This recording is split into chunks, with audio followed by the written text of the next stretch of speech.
मेरा नाम अंजलि है। मैं नोएडा के पास के एक कस्बे की रहने वाली हूँ। उस वक्त मेरी उम्र 30 साल थी। मेरी एक बेटी थी जिसकी उम्र 10 साल थी और मेरे पति का नाम राकेश था, जो कि ऑटो चलाया करता था। मेरे पति को हमेशा से ही बेटे की बहुत ख्वाहिश थी, लेकिन जब मेरी बेटी इस दुनिया में आई तो डॉक्टर ने कह दिया कि मैं इसके बाद दोबारा कभी माँ नहीं बन सकती। बच्चे की और माँ की जान बच गई, यह काफी है। मेरे पति ने सबके सामने कहा था कि अब यह दोनों भी मेरे किसी काम की नहीं है। मैंने शादी इसीलिए कम उम्र में की थी कि जल्दी जल्दी मेरा बेटा पैदा हो जाए तो मेरे साथ खड़ा होगा, क्योंकि मेरा कोई भाई नहीं है था। इसीलिए इस औरत ने तो मेरी सारी उम्मीदें ही तोड़ दी। अब मैं इससे छुटकारा पाकर जल्दी से जल्दी दूसरी शादी करूंगा। पर 12 साल हो गए, मेरे पति ने मुझे अभी तक नहीं छोड़ा और ना ही किसी से दिल लगी की। इसीलिए नहीं कि वह मेरे साथ ही ज्यादा वफादार था, बल्कि इसीलिए क्योंकि उसे पता था कि उसे अब कोई भी अपनी बेटी का रिश्ता नहीं देगा। वह पूरे मोहल्ले और रिश्तेदारों में एक लापरवाह इंसान मशहूर था। उसने अपना ऑटो बेच दिया था। मैं घर के में कपड़े सिलाई करती थी और उसी से घर चलता था। कभी कभी वह कभी से थोड़े बहुत पैसे ले आता था, लेकिन वैसे सबको ही पता था कि उसकी कोई पक्की कमाई नहीं है। जाहिर है, अगर कोई अपनी बेटी देगा तो कमाई तो जरूर पूछेगा और साथ में यह भी देखेगा कि पहली पत्नी से तलाक क्यों ली है। इधर अब मेरी बेटी भी मेरे कद जितनी होती जा रही थी। जितन का नाम मैंने डिम्पल रखा था। बहुत ही ज्यादा खूबसूरत, दुबली पतली थी और यह बड़ी ही अजीब बात थी कि हमारे खानदान में यह पहली लड़की थी जिसका रंग भी बहुत ज्यादा गोरा था। लेकिन मेरी बेटी बहुत ज्यादा मासूम थी, क्योंकि मैंने सारी जिंदगी उसे अपने सीने से लगाकर छुपा कर रखा था, यह सोचकर कि मेरी एक ही बेटी है, दोबारा कोई बच्चा नहीं हो सकता। अगर उसे भी कुछ हो गया तो मैं तो ये और वे औलाद हो जाऊंगी। इसीलिए मैंने उसे सारी जिंदगी जरूरत से ज्यादा ही हिफाजत से पाल रखा था और उसका नुकसान यह हुआ था कि वह जरूरत से ज्यादा ही मासूम थी। उसे किसी बात का पता नहीं था। मैं उसको लड़कियों के साथ खेलने जाने के लिए नहीं छोड़ती थी। इस तरह उससे किसी की दोस्ती नहीं हुई और उसने मोहल्ले की लड़कियों के साथ ज्यादा वक्त नहीं गुजारा। मैं उसे शादियों में भी नहीं ले जाती थी। इसके अलावा हम गरीबों का और कौन सा आना जाना होता है।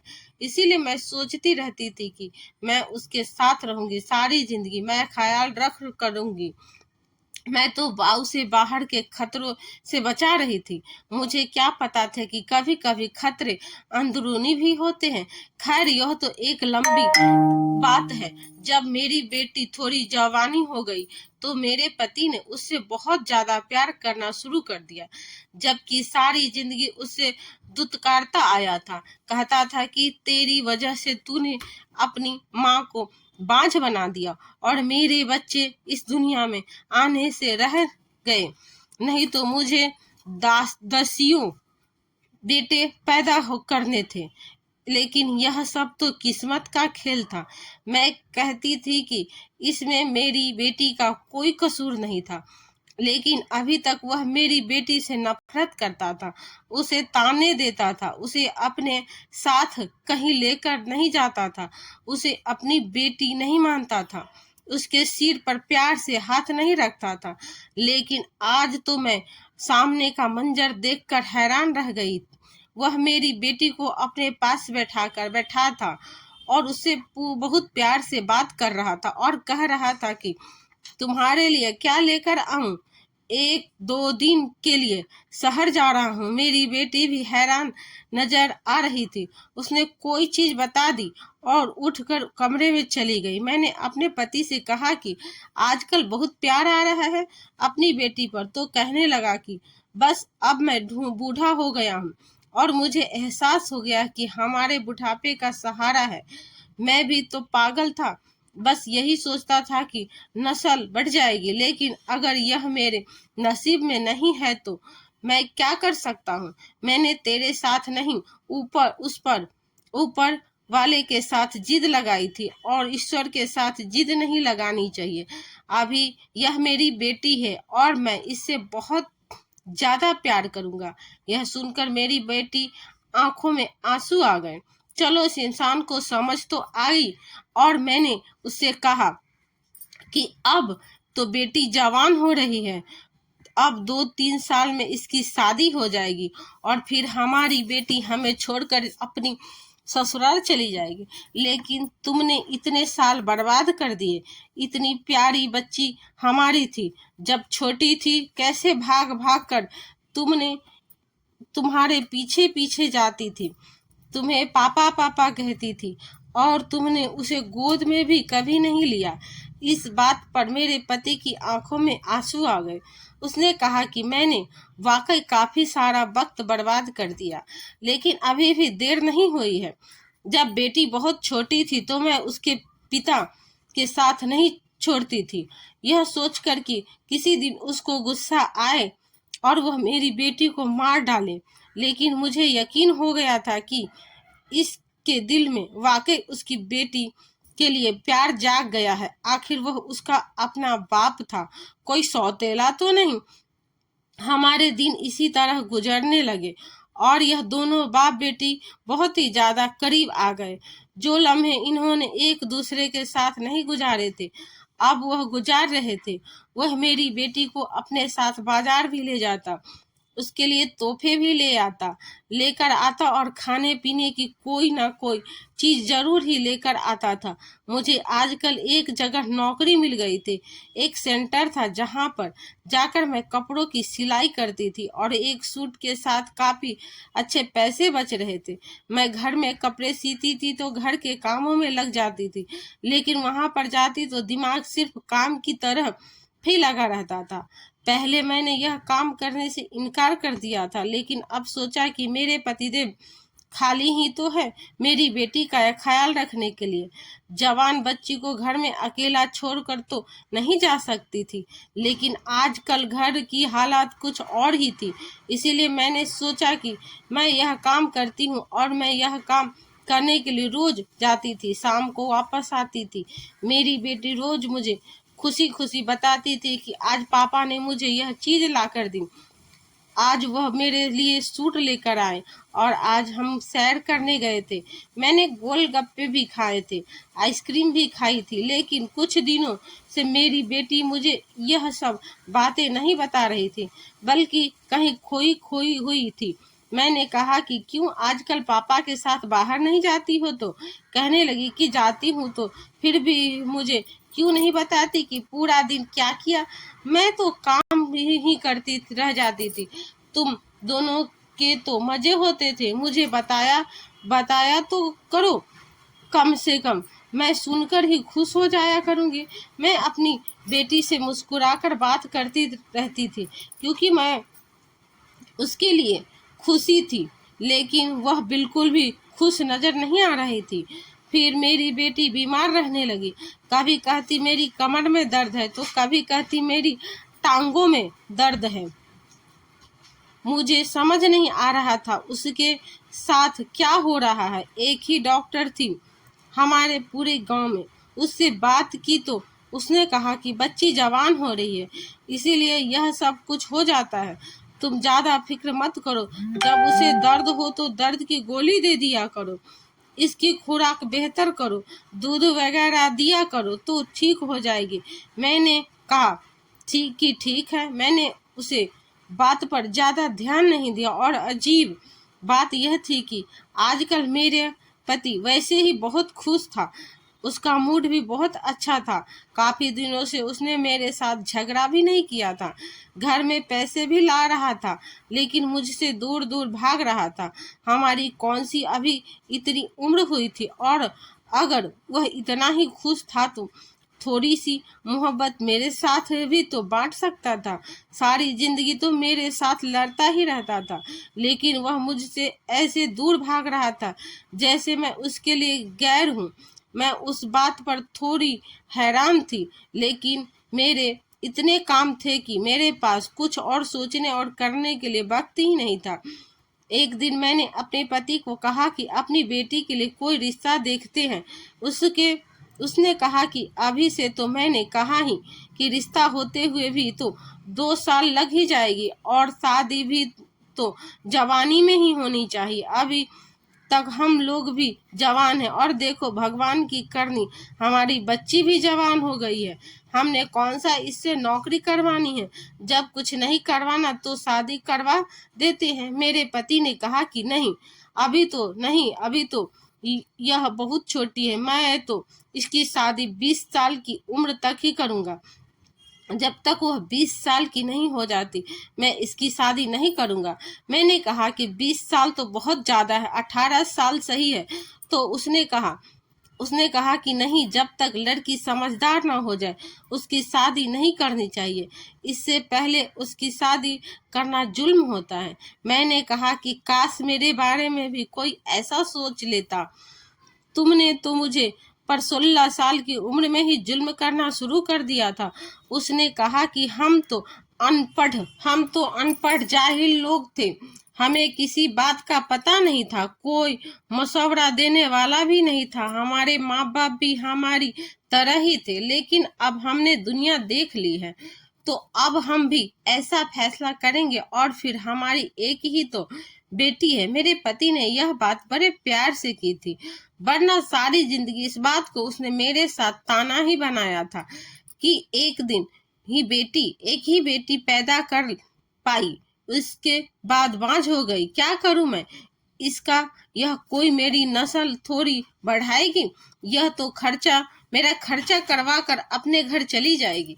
बहुत दिन दुखाया था मेरे पति ने मेरा, लेकिन मैंने उसे फिर से माफ कर दिया था, यह सोचकर कि वह मेरी बेटी का बाप है। लेकिन मुझे यह नहीं पता था कि एक दिन वह कुछ ऐसा कर बैठेगा कि मैं उसे माफ नहीं कर पाऊंगी। एक दिन मुझे मेरी बेटी की तबीयत सुबह से ही बहुत कुछ ठीक नहीं लग रही थी, और फिर ऐसा हुआ कि वह दोपहर तक बेहोश हो गई। मैं उसे डॉक्टर के पास ले गई, तो डॉक्टर ने ऐसी बात बताई कि सुनकर मैं हैरान हो गई। मैंने कहा कि मेरी बेटी ऐसी बिल्कुल भी नहीं है। उसने कहा कि आपकी बेटी के साथ वही हो रहा है जो होना चाहिए था। मैं अपनी बेटी को घर लेकर आई और फिर उसके मुंह पर थप्पड़ मार के पूछने कि तूने किसी के साथ कोई चक्कर तो नहीं चलाया? वह मेरे पैरों में गिरकर रोने लगी कि मैंने ऐसा कुछ भी नहीं किया। माँ, फिर उसने मुझे ऐसी बात बताई कि आज ऐसा लगा कि जैसे आसमान से मेरे सर पर गिर गया हो, मेरे पैरों के नीचे से जमीन ही नहीं हो रहा हो, और दुनिया के सारे पत्थर मुझे लग रहे थे। मेरी आंखें भर गई। मैंने अपने आप को कमरे में बंद कर लिया और 2 घंटे बाद बाहर निकली और बेटी से पूछा कि झूठ तो नहीं बोल रही? उसने कहा कि सच बोल रही हूँ। मेरी बात पर यकीन कीजिए। फिर रात को मेरे पति ने ऐसा मंजर देखा कि वह हैरान रह गया। मैंने अपनी बेटी को अपने कमरे में सुलाना शुरू कर दिया। मेरे पति ने कहा कि उसको यहाँ क्यों सुलाया है, इसका तो अपना कमरा है। मैंने कहा कि अब से ये यहीं सोया करेगी। उसने कहा कि फिर मैं कहाँ जाऊंगा? तो मैंने उसे कहा कि तुम जहाँ मर्जी वहां चले जाओ। उसने कहा कि मुझे क्या हो गया है, मुंह क्यों बना रखा है? मैंने कहा कि मैंने मुंह नहीं बनाया है, मैं अपनी बेटी को गले से लगा कर ही सोऊंगी। और अभी भी मेरी आंखों से आंसू निकल रहे थे। अगले दिन से मैंने काम पर जाना छोड़ दिया और फिर से घर में ही कपड़े सीने लगी। मेरे पति ने कहा कि काम पर नहीं जाओगी रही हो? तो मैंने कहा कि काम छोड़ दिया। मेरी इस बात पर वह बहुत हैरान रह गया। उसने कहा कि इतना अच्छा काम तुमने क्यों छोड़ दिया? मैंने कहा कि हाँ, मैंने छोड़ दिया, और वैसे भी तुम्हें क्या, अच्छा हो या बुरा हो, मेरा दिल नहीं किया करने का, तुम्हें छोड़ दिया, और तुम भी अपने ऊपर तवज्जो दो। जो तुम कर रहे हो अच्छी बात नहीं है, इसीलिए अपने आप को बदलो। यह सुनकर मेरे पति ने मुझे हैरानी से देखा। पता नहीं क्या बोलती रहती है यह पागल औरत। दरअसल उसको मेरी बात भी समझ में आ गई थी। इतना तो वह कोई छोटा बच्चा नहीं था। मेरा इशारा यही था कि वह अपने आप को सुधार ले, और वह इस बात पर लड़ाई करता कि इसको कमरे से निकालो। मैंने कहा कि मुझे कोई जरूरत नहीं है तुम्हारी, और वैसे भी तुम्हारे बगैर गुजारा होता है, तो अब क्या है। उसने कहा कि पत्नी हो तुम मेरी, मुझे तुम्हारी जरूरत है। मैंने कहा कि मुझे तुम्हारी जरूरत नहीं है, मेरी बेटी मेरे साथ ही सोएगी। अगर तुमको कोई मसला है तो फिर मैं अपनी बेटी के कमरे में चली गई जाती हूँ, लेकिन कमरे के अंदर दरवाजा नहीं था, इसीलिए मैं वहां नहीं जाना चाहती थी। हम लोग गरीब थे, हमसे एक दरवाजा भी नहीं लगाया जा रहा था। दिन इसी तरह गुजरने लगे और मेरी बेटी की तबीयत ठीक होने लगी। मैं घर के काम नहीं करती थी, मुझे बहुत नुकसान हो रहा था। हमारे घर के हालात फिर से खराब हो गए। मेरे पति ने सामान लाना फिर से छोड़ दिया। अब मैं उसके साथ अपनी बेटी को कहीं बाहर नहीं जाने देती थी। मैं कमरे में सुकून से सो रही थी। मैंने खाना बनाकर पहले ही किचन में रख दिया था। मेरी बेटी ने मुझे जगाया और कहा भूख लगी है, आकर खाना खा लो। मेरा पति भी बाहर बैठा था। हम लोगों ने मिलकर खाना खाया, और उसके बाद मुझे होश ही नहीं रहा कि मैं कहाँ हूँ। आधी रात को मेरी आंख खुली तो यह देखकर कदमों तलों से जमीन निकल गई कि मेरी बेटी तो मेरे पास नहीं थी। मैं फौरन उठी और बाथरूम की तरफ गई कि शायद वह बाथरूम में होगी, लेकिन वहां पर भी नहीं थी। इसके बाद मैंने ऐसा मंजर देखा कि मेरे कदमों के नीचे से जमीन निकल गई। मेरी बेटी अपने कमरे में सो रही थी और मेरा पति चारपाई पर बैठा था। मैं उसे कुछ पल देखती रही। उसने कहा क्यों पागलों की तरह मुझे बोल रही थी। मैं सारा मामला समझ गई थी। उसने कहा कि जाकर सो जा, चल यहाँ से जा। उसने खाने में नींद की दवाई मिलाई थी, वरना मुझे कभी भी ऐसी बेहोशी वाली नींद नहीं आती थी। मुझे पता ही नहीं चला कि मेरी बेटी कब उठकर गई। सुबह मेरी बेटी को बुखार था और उसको होश ही नहीं रहा था कि मैं बहुत ज्यादा परेशान थी। एक मोहल्लेदार औरत को उसके पास बैठाया और दिल से में एक फैसला कर लिया। मैं मोहल्ले में गई और पाठ वाले की दुकान से फावड़ा ले आई, और रात को पूरे मोहल्ले की बिजली खराब गई थी। लेकिन सर्दियां थी, इसीलिए सब लोग सुकून से सो रहे थे। हर तरफ सन्नाटा पसरा हुआ था। बहुत खामोशी सी छाई हुई थी। सुबह हुई तो मेरी आंखें खुली की खुली रह गई और मैं अपने काम में व्यस्त थी, लेकिन अचानक दरवाजे की कुंडी बजने वाला अंदर से अंदाज में ऐसा लगता था कि जैसे वह कोई पुलिस वाला हो या फिर कोई डाकू। बहुत ही बुरी तरह से कुंडी बजा रहा था। मैं घबरा गई और मैंने फैसला कर लिया कि मैं दरवाजा नहीं खोलूंगी। मेरी बेटी भी उठ गई और उसने कहा कि माँ, क्या हो रहा है और आप क्या कर रही हो? ये आंगन क्यों खुदा पड़ा है और पापा कहाँ हैं? मैंने कहा कि उस आदमी को पापा कहने की जरूरत नहीं है। मेरी बेटी ने मुझे देखा तो उसने मुंह से चीखें निकल गई। उसने कहा कि आपके कपड़ों पर ये क्या लगा हुआ है? मैंने कहा कि पागल, यह तो मैं बहुत बाथरूम से गिर गई थी ना, इसीलिए कई जगह चोटें लगी हुई है, और यही वजह है कि मेरे कपड़ों पर यह सब लग गया है। तुम घबराओ नहीं, मैं तेरी माँ हूँ ना। मैंने सब ठीक कर दिया है। लेकिन बाहर बार बार कुंडी बज रही थी। उसने कहा कि दरवाजे पर कौन है और यह हमने घर का दरवाजा क्यों तोड़ रखे हैं? मैंने कहा कि अपना सामान उठाओ और बराबरी वाली आंटी के घर चली जा और वहां पर रहना जब तक मैं तुझे लेने के लिए नहीं आती। मैं बहुत घबरा गई थी। मैंने उसका थोड़ा बहुत सामान पैक कर दिया और बराबरी वाले के घर भेज दिया। वह मेरी बहुत अच्छी सहेली थी। मैंने अपनी सहेली को अपने सारे जेवर और जमा किए हुए सारे पैसे दे दिए। मैंने कहा कि जब तक मेरी बेटी तुम्हारे पास है, इसका बहुत ज्यादा ख्याल रखना और जरूरत पड़ने पर कुछ दिनों के लिए इसे दूर भेज देना और इसको यहाँ से लेकर चली जाओ। और तू हमेशा कहती थी ना कि यह मुझे अपने बेटे के लिए बहुत पसंद है, इसे अपनी बहू बनाना और हमेशा अपने पास रखना। मेरी सहेली को सब पता था कि मैंने क्या किया है। सच्ची सहेली होने की वजह से वह मुझसे यह वादा करके गई थी कि मेरी बेटी का बहुत अच्छे से ध्यान रखेगी, अपनी औलाद से भी ज्यादा। और अब मेरी बेटी उसके हवाले थी। मेरे पास खोने के लिए कुछ भी नहीं था। मैं घर में बिल्कुल अकेली थी। लोग बार बार कह रहे थे कि बहन दरवाजा खोलो, नहीं तो हम दरवाजा तोड़ देंगे। और जब मैंने दरवाजा नहीं खोला तो उन्होंने दरवाजा तोड़ने की तैयारी कर ली। और मैं डरी हुई थी, पर जिसका डर था वह तो पहले ही हो चुका था। मैंने अपने आंसू साफ कर लिए। कुछ देर बाद दरवाजा टूट गया। पुलिस वाले और कुछ न्यूज चैनल वाले अंदर आ गए और सामने का मंजर देखकर हैरान रह गए। उन्होंने जब आंगन खुदा हुआ देखा और वहां की मिट्टी को गीला पाया तो वो सारा माजरा समझ गए। और पुलिस ने गड्ढे से मिट्टी हटाई तो वहां पर मौजूद सब लोगों की आंखें फटी रह गई। मैं बिल्कुल ऐसी खड़ी थी कि जैसे कुछ हुआ ही ना हो। वह मुझे हैरान होकर देख रहे थे।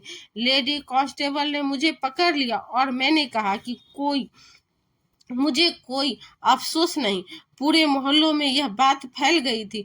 उन्होंने कहा कि बेटी कहाँ है। मैंने कहा कि वह किसी के साथ भाग गई है। मुझे नहीं पता कि वह कहाँ पर है। मैंने झूठ बोल दिया था। जाहिर सी बात है, मैं नहीं चाहती थी कि मेरी बेटी से वह कोई सवाल जवाब करे और उसे भी पता चले कि मैंने क्या किया है। उस वक्त सबसे बड़ा सवाल यह भी था कि मेरा पति कहाँ था। वही रहा था जहां उसे होना चाहिए था, क्योंकि जो उसने किया था उसके बाद उसकी वही जगह थी। वह लोग मुझे लेकर वहां से चले गए। हर इंसान मुझे ऐसे देख रहा था कि जैसे मैं इस दुनिया की ही नहीं हूँ, कि जैसे मैंने कोई ऐसा काम कर दिया है जो किसी से उम्मीद नहीं किया जा सकता। तो मैंने कुछ ऐसा ही किया था, लेकिन उस मुकाम पर पहुंचने वाला मुझे मेरा पति था। कोई मेरे करीब नहीं आ रहा था। सब मुझसे ऐसे डर रहे थे जैसे मैं इंसान नहीं कोई डायन हूँ, क्योंकि हरकत की मैंने कुछ ऐसी ही की थी। उस पाठ की दूसरी वाले से भी पूछताछ कर रहे थे। उसने कहा कि इसने मुझसे कहा था कि मुझे बड़ा सा फावड़ा चाहिए। मेरे घर में कुछ काम चल रहा है। मुझे क्या पता था कि ये औरत ऐसा करेगी। मोहल्ले वाले कह रहे थे कि ये तो बड़ी अच्छी औरत थी, सारे मोहल्ले के कपड़े सीती थी, अच्छी भली थी, बिल्कुल किसी के साथ कोई लड़ाई ना कोई झगड़ा। इसका तो ऐसा कोई मसला भी नहीं था। पता नहीं इसको क्या हो गया। हम लोग तो खुद हैरान हैं। और इसकी बेटी भी कहाँ है, हमें यह भी नहीं पता चल रहा। मेरी सहेली ने बयान दिया कि मैं उसके दोस्त हूँ और पता नहीं यह सब कुछ कैसे हुआ। उसने मेरी बेटी को कहीं पहुंचा दिया था और यह उसका बहुत बड़ा एहसान था। इसके बाद मुझसे एक मीडिया वाली लड़की ने बहुत प्यार से पूछा कि आपने आखिर ऐसा क्यों किया। अपने ही पति को मारकर उसको इस गड्ढे में दबा के क्या मिला। लेकिन मैं बोल पड़ी। मैंने कहा कि कोई भी औरत ऐसा क्यों करेगी। भला तुम तो पढ़ी लिखी हो, तुम्हें तो पता होगा कि कोई इस मुकाम तक कैसे पहुंचता है। वह इंसान इसी काबिल था और मैंने कसम खाई थी उसका यही अंजाम करूंगी, क्योंकि वह अपनी बेटी के साथ ही गलत संबंध बनाता था। मेरी बेटी के साथ गंदी हरकतें करता था। मुझे लगा उसकी मोहब्बत जाग गई है, लेकिन उसकी मोहब्बत नहीं जागी थी, उसके अंदर हैवानियत जाग गई थी। इसीलिए मैंने उसे मारकर बिल्कुल ठीक किया। जब यह बात सामने आए तो लोग भी यही कहने लगे कि मैंने बिल्कुल ठीक किया है। इस समाज को भी तो पता चलने के कि किसका साथ देना चाहिए, लेकिन अब सारे लोग मेरे साथ थे। उनका कहना था कि तुमने बहुत अच्छा किया, इसको सबके लिए सबक बना दिया। और अब सब यह सोच रहे थे कि आखिर वह किस किस्म का बाप था। सौतेला तो नहीं था, उसका अपना सगा बाप था, फिर भी उस मुकाम तक कैसे पहुंच गया कि उसने यह हरकत कर ली। मुझ पर मुकदमा भी चलाया और फिर सजा भुगतने के बाद मुझे कुछ सालों के बाद छोड़ दिया गया। जब वापस आई तो मेरी बेटी अपनी शादीशुदा जिंदगी में बहुत खुश थी और उसका एक प्यारा सा बेटा भी था। मैंने उसे कहा कि अपनी बहुत अच्छी परवरिश करनी। मेरी बेटी मुझसे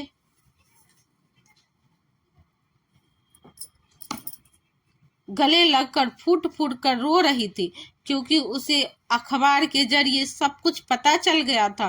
दोस्तों, उम्मीद करती हूँ आपको हमारी कहानी पसंद आई होगी। कहानी पसंद आई होगी तो वीडियो को लाइक करें, चैनल पर नए हैं तो चैनल को सब्सक्राइब करें और है नोटिफिकेशन बेल को जरूर दबाएं ताकि अगली अपडेट सबसे पहले आपको मिले। धन्यवाद।